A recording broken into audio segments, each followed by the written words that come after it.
I think the big point is that the kind of prevailing discussion on Fox News, and then by extension, partisan media, or the partisanization of American media, revolves around this question of ideological bias.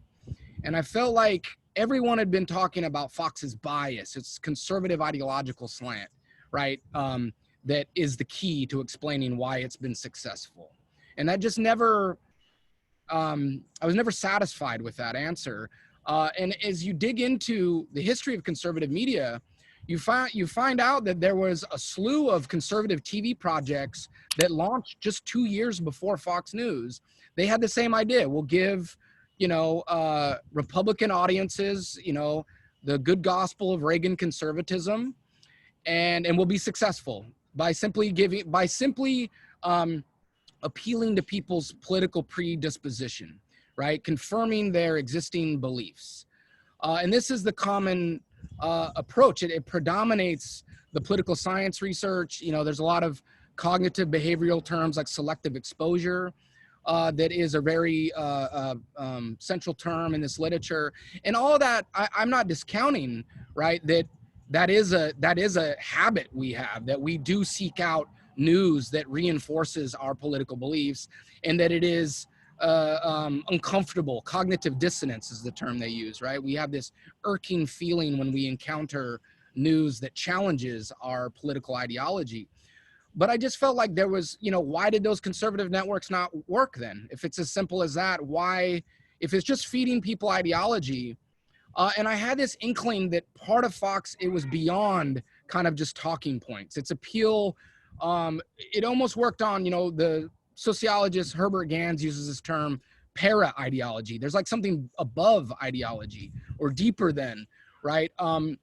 And this led me to its style. And again, coming back to the country music connection to conservatism, I already had this kind of instinct that there was something going on with aesthetics and the mode of address and narrative, right? And kind of moral logics that transcend the current partisan divisions, but that the conservative movement have attached themselves to. So when we look at that style, we think that's conservative, right? Even down to kind of moral logics.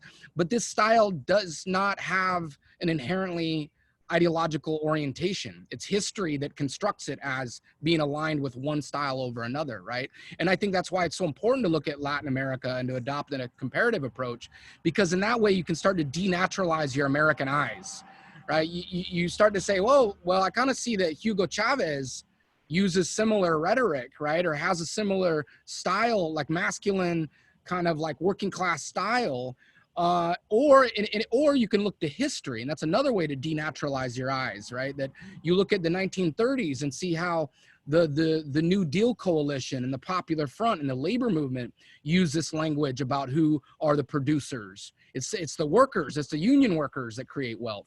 It's the monopolists and the capitalists that are the parasites, right? Or there's other connections, right? The tabloid culture that was associated with the left. Country music itself was associated with the left, right, in the 30s. So there's all these different ways that I think is very useful to dislodge our current common sense connections between culture and partisanship, right? And so one of my big things is to assert style as an analytic category.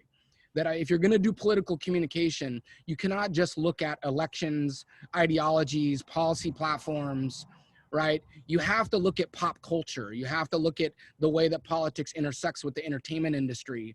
And so in my book, I try to draw these linkages between both the history, the political history of the United States, but also to the history of media and entertainment, and specifically within the journalism field.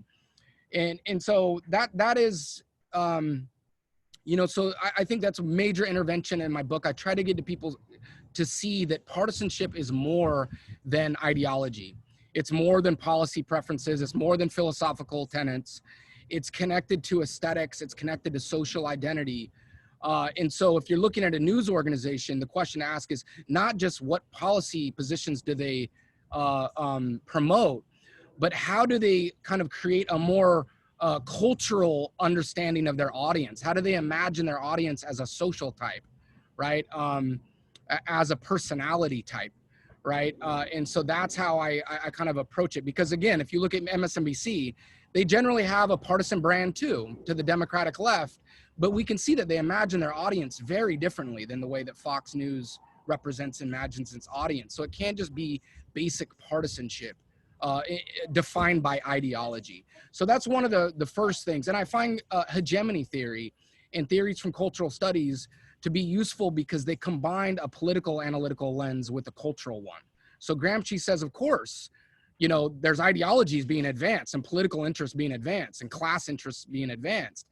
But there's also this cultural landscape that political actors have to work within, right? They can't just invent popular culture out of nothing. There's constraints, what narratives work, right? That are kind of bigger than any given political faction or militant movement or, social movement. And so I think one thing that I'm impressed with by the right, the conservative movement, is the way their acute knowledge of what stories work in American political culture, what symbols resonate. And in a large extent, they've ironically stole them from the left. So a lot of their symbols they got from what was originally kind of leftist working class movement, right?